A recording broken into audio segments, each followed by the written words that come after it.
case you don't know, there is something called Abuja Declaration. Are you aware of that?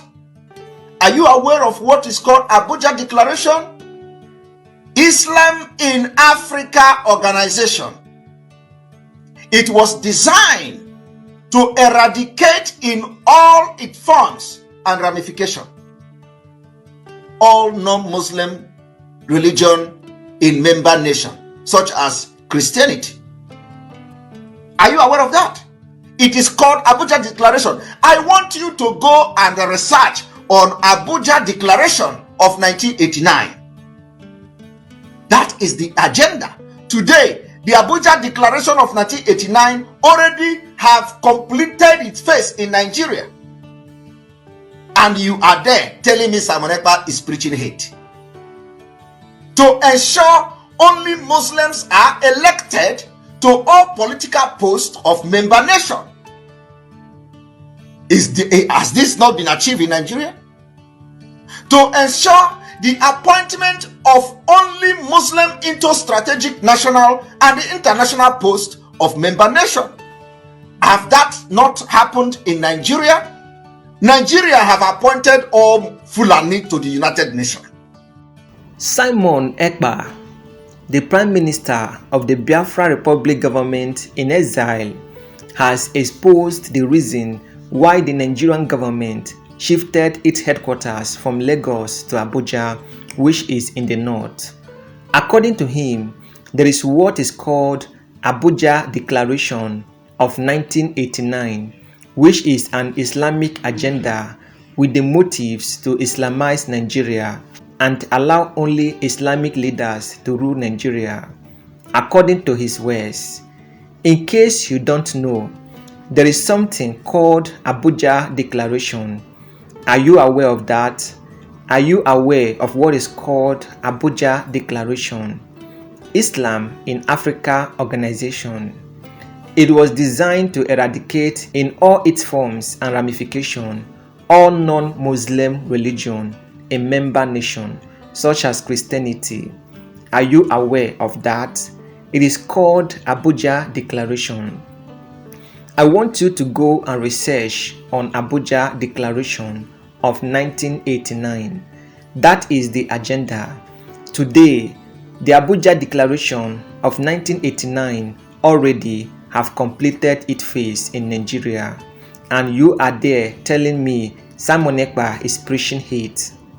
They plotted this hidden agenda to ensure only Muslims are elected to all political posts of member nation. Has this not been achieved in Nigeria? To ensure the appointment of only Muslim inter-strategic national and the international posts of member nation. Have that not happened in Nigeria? Nigeria have appointed only Fulanis to the United Nations, Simon Ekpa stated. Now let me tell you a story. It is a story about Nigeria, a country with so much potential but burdened by the weight of divisions, politics and religion. Now you might have heard of Simon Ekpa. Yes, the man who has been at the forefront of the Biafra movement and who is currently the Prime Minister of the Biafra Republic government in exile. He has been making waves lately, shaking tables and pointing fingers at what he sees as the core of Nigeria challenges. One recent issue he raised caught my attention, and I thought it might interest you too. Simon Ekpa has been talking about something he called the Abuja Declaration of 1989. Are you familiar with it? No, don't worry. I wasn't either until I heard him speak. So sit back and let me walk you through what he says step by step. First, Simon Ekpa asked a question that got me thinking. Do you know why Nigeria moved its capital from Lagos to Abuja?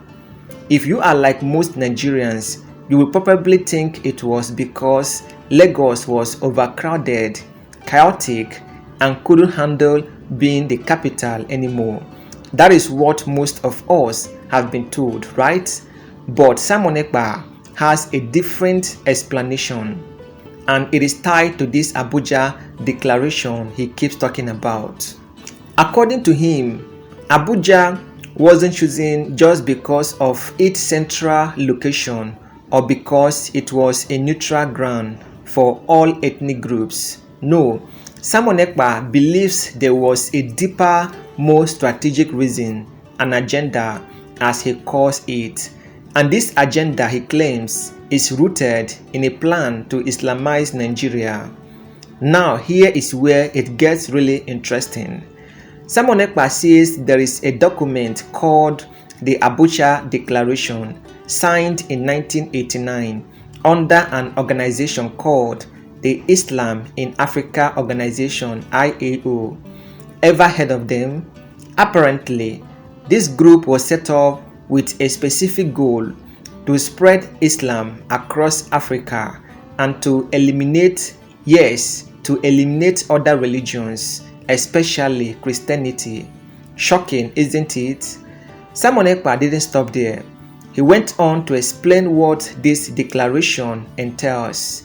He claimed it was a blueprint to ensure that Islam becomes the dominant force in every aspect of life within its member nations. He claimed it was a blueprint to ensure that Islam becomes the dominant force in every aspect of life within its member nations, including Nigeria. And how do they plan to do that?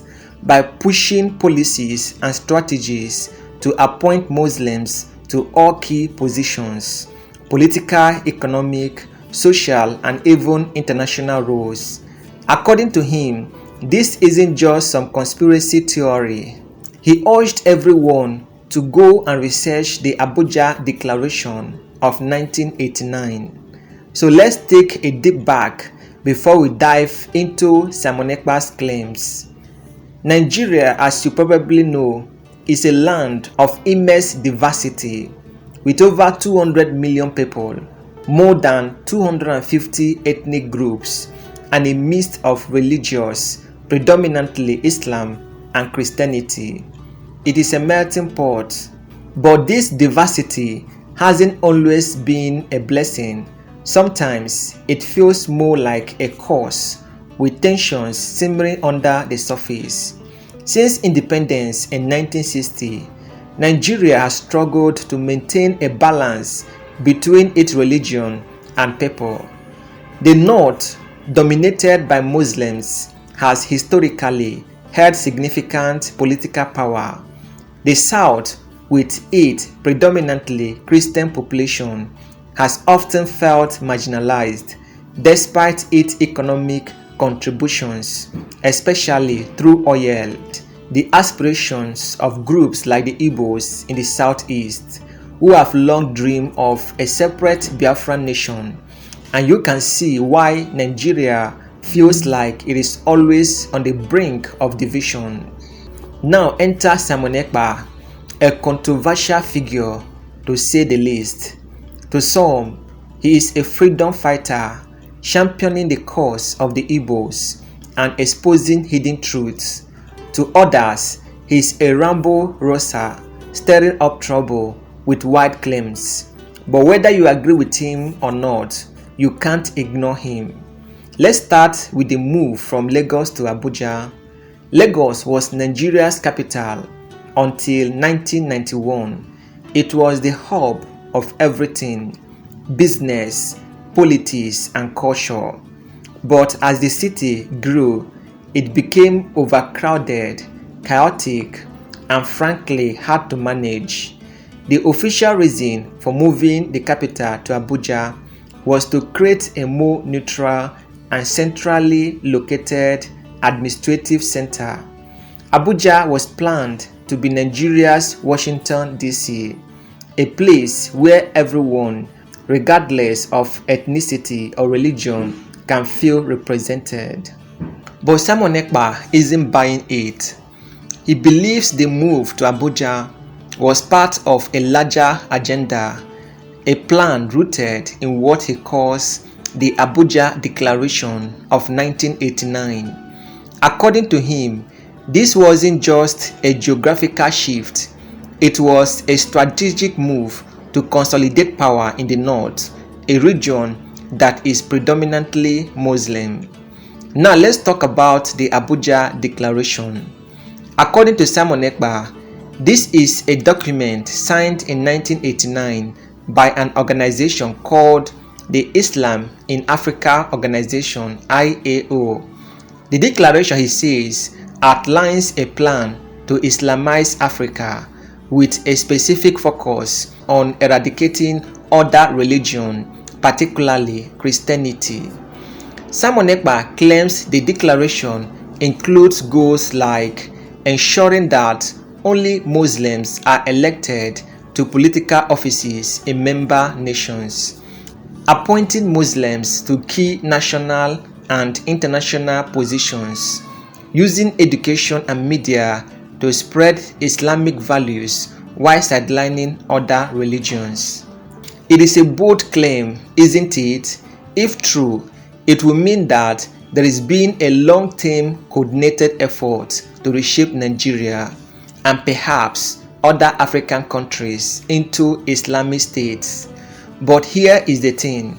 Simon Ekpa didn't present any concrete evidence to back up these claims. Instead, he urged people to go and research. That is a tricky thing, isn't it? Because when someone tells you to research something, it often means the proof isn't readily available. Still, Simon Ekpa's words have struck a chord with many, especially in the South, where people already felt sidelined. Simon Ekpa didn't stop at theory.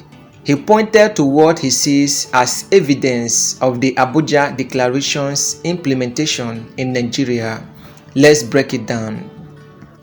1 is political leadership. Simon Ekpa argues that Nigeria's political landscape has been dominated by Muslims, particularly from the north. He asks a provocative question. Hasn't the goal of ensuring only Muslims are elected to political posts been achieved? Now think about it. Since Nigeria's return to democracy in 1999, we have seen a mix of Muslim and Christian presidents. Olusegun Obasanjo, a Christian, served from 1999 to 2007. Then came Umaru Musa Yar'Adua, a Muslim, followed by Goodluck Jonathan, a Christian, and now Muhammadu Buhari, a Muslim. On paper, it looks balanced, doesn't it? But Simon Ekpa argues that the real power lies not just in the presidency, but in the broader political and security architecture. And in these areas, he claims Muslims have had a disproportionate share of control. Number 2, national appointments. Simon Ekpa also points to national appointment as evidence of an agenda. He claims that key positions in Nigeria, especially in security, judiciary, and finance, are often held by Muslims. He mentions the dominance of the Fulani ethnic group, who are predominantly Muslims in these roles. It is a sensitive issue, isn't it? Because while this appointment might seem unfair to some, others argue that they are based on merit or regional considerations, not religion, but Simon Ekpa isn't convinced. The third one is international representation.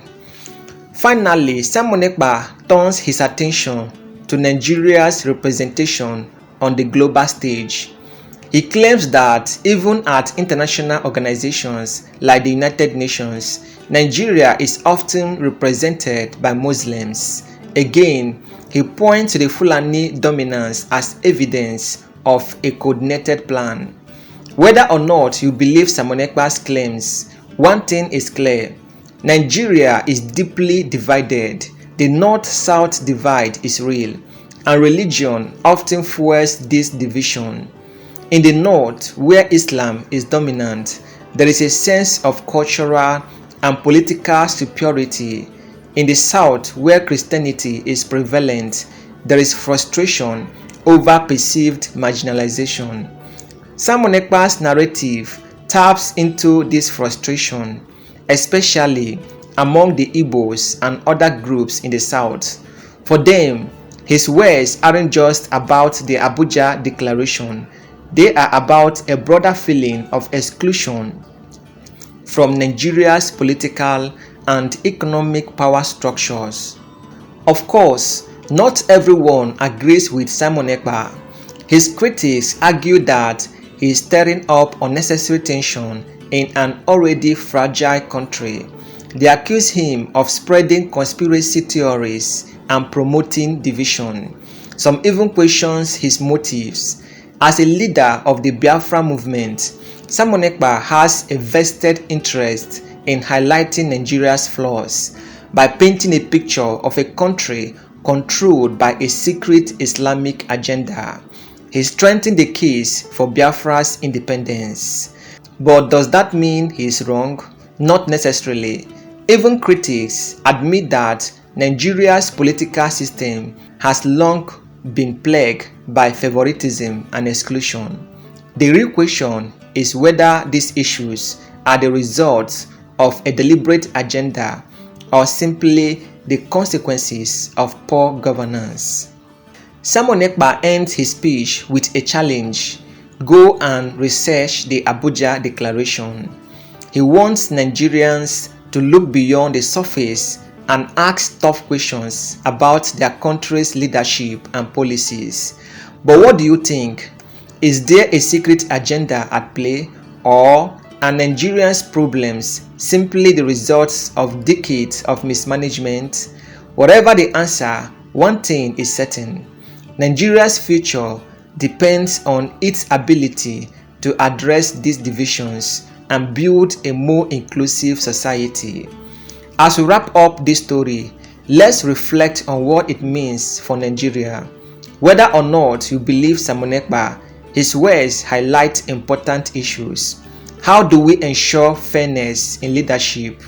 How do we build trust among Nigeria's diverse group? And most importantly, how do we create a country where everyone feels they belong?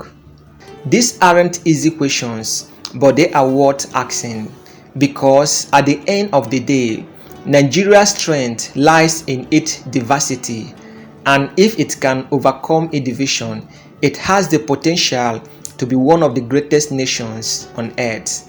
In case you don't know, there is something called Abuja Declaration. Are you aware of that? Are you aware of what is called Abuja Declaration? Islam in Africa organization. It was designed to eradicate in all its forms and ramifications all non-Muslim religion in member nation, such as Christianity. Are you aware of that? It is called Abuja Declaration. I want you to go and research on Abuja Declaration of 1989. That is the agenda. Today, the Abuja Declaration of 1989 already have completed its phase in Nigeria. And you are there telling me Simon Ekpa is preaching hate. To ensure only Muslims are elected to all political posts of member nation. Has this not been achieved in Nigeria? To ensure the appointment of only Muslim into strategic national and international posts of member nation. Have that not happened in Nigeria? Nigeria have appointed all Fulani to the United Nations. Translation of pamphlets issued in Arabic and distributed in selected mosques in northern Nigeria by Fulani nationalist movement. Funam dated November 6, 2018. The battle is getting closer. We call on all true Muslims. This is the time to act. This is the time for Second Holy War. We started in 1804. The British stopped us. We must regain the terrorist lost. It is against Islam to rotate war with infidels. Forget about election that will only lead to sharing of power. Think of the kingdom that we shall rule forever. We can change the naughty history. Ottoman Dan Fodio did it successfully. We can do it. We must take the enemies in the west, central and the last by surprise. That is the plot. They spy and occupy their homes, occupy their forests, occupy their streets, occupy their schools, occupy their markets, and you will suffer in this.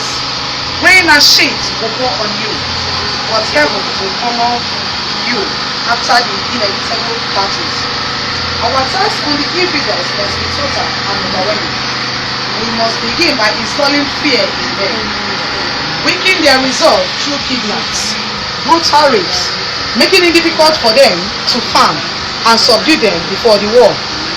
Our strategies involves learning from the tactics of the past and merge it with the wisdom of the movement. There is no going back. Nigeria is our own. It was handed over to us by Allah. How then can we share what is ours? We must never fight a defensive war. We must make the battle. We must take the battle to the homes of the infidels.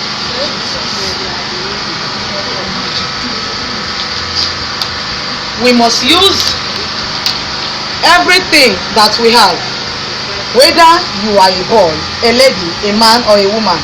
All Muslims of Fulani origin must take this as a duty. We must sharpen our fighting weapons.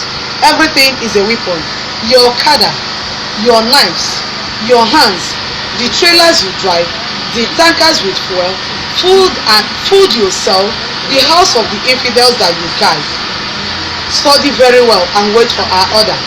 Exploit the weakness of the infidels. They are lousy, lack discipline, sleep like fools, love parties and dances, lack discipline, and mostly unarmed. With your vantage positions, you can take on a whole family of 10, conquer and kill them if need be. The battle must be fought in their homeland. The middle belt must be totally crushed. They are few and divided. Never trust anyone in the east and not in south. Not even their filthy Muslims who do everything Allah rejects. Get yourself prepared. The battle is near. Please circulate to all Christians. Very urgent. IPOB. One family. One family. IPOB. Okay. I think before this, our Onyendu, the leader of the indigenous people of Biafra, has been saying this. Am I right? Yes. Talks about killing your premier. Add on top of that the North's general hate of the East, and you can start to get the picture of the sort of tribal tension Nigeria was heading towards. One thing I've noticed, Premier, while I've been here, is that Northerners seem to have, I might almost call it, obsession about the Igbos. Could you perhaps explain that to me? Well, the Igbos are more or less the type of people whose desire is mainly to dominate everybody.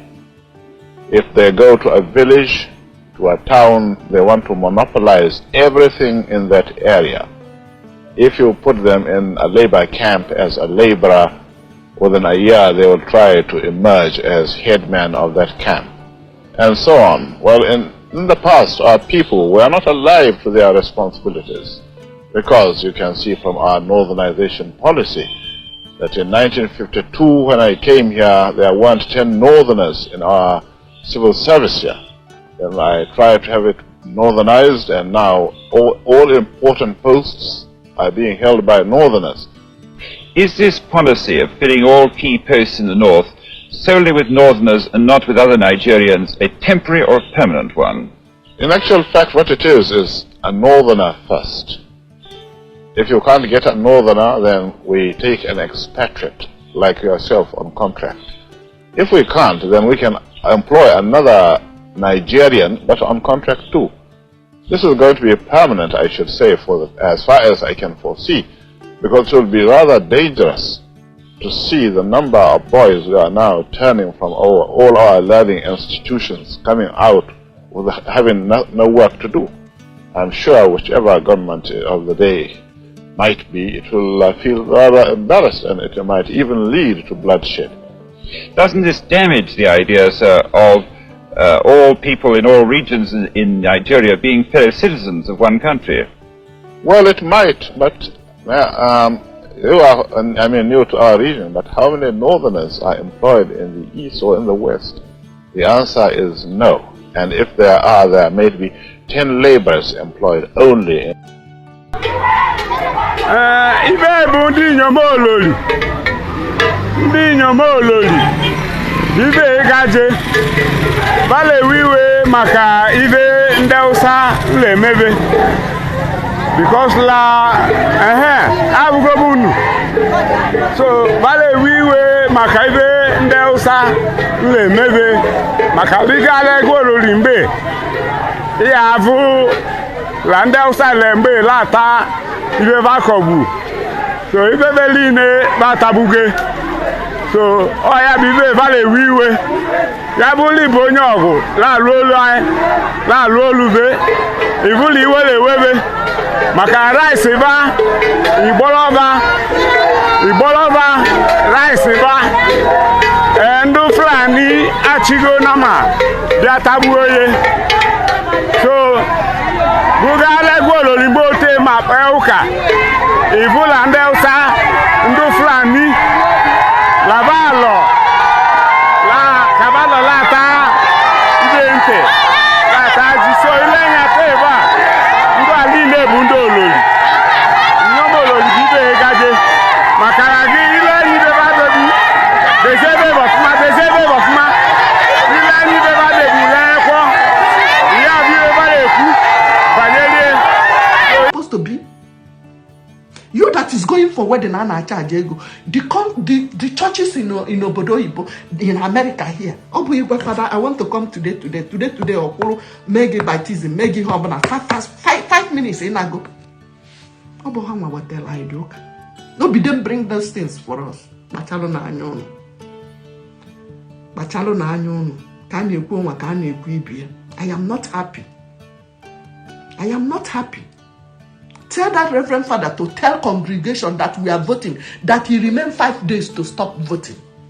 If they have not talked about it in front of the camera in congregation, it is not a good thing. But they were busy videoing themselves, telling congregation, look at him, point here, no be here, now that be here. But freedom that will benefit everybody, they will not say it. Is that a good thing? Is that a good thing? You do one an alumni and name no kisias. Is that a good thing? You're waiting now because they voted for some 90% of Reverend for the vote shall go banket. Piachi. But you can proudly tell the congregation to vote for Obi, vote for Ada, vote for Tinubu. But you will not. Or you are waiting for Ndafonja. Are you waiting for Ndafonja to come and be telling you about your freedom? That have private jets. That have plan B. Even one of them proudly told you to get your plan B. You have family. You have children. People that don't have family have plan B. Plan C. They will disappear. You will be the one that will be receiving it. I am not happy. Maka ogodom madike egu nata. Ogodom madike egu nata. Mmiri don eju dolo wanketa. Mmiri don eju bunketa ka odolo. Go and vote for your freedom. Donate. We have anonymous donation. You know how they were killing Reverend Father. They cannot proudly hang up their castle or their Father.